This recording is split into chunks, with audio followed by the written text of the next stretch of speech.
أهلا بكم.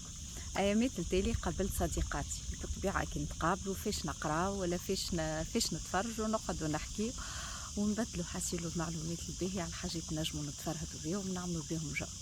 دونك فما ريكومونداسيون مازلت ما قريتوش كتاب نتاع العظماء يموتون في افريل نتاع امولات مازلت ما قريتوش طيب البارح ذكرته.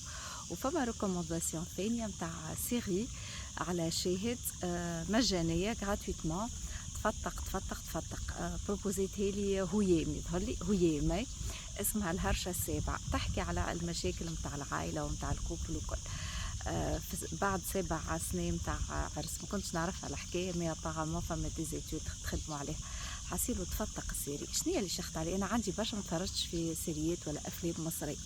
الحاجه الباهيه هي الحوارات لي ديالوج محليهم تاع كل واحد يعبر على شنيا نحس من غير سبين من غير تسميع كلام من غير احكام وحتى كي نعملوا احكام هكا نفيقوا شويه برواحنا. حسيلو درس باهي في التواصل. عايشك ميرسي بوكو هويا شخت عليها سيري وجو لا ريكوموند والحاجه الباهيه فيها جوست 15 حلقه انا ما نحبش السيريات الطويل يمرجوا 15 حلقه هكا كل يوم حلقه ولا زوز. طب ميرسي هويا وتفطق تفطق تفطق.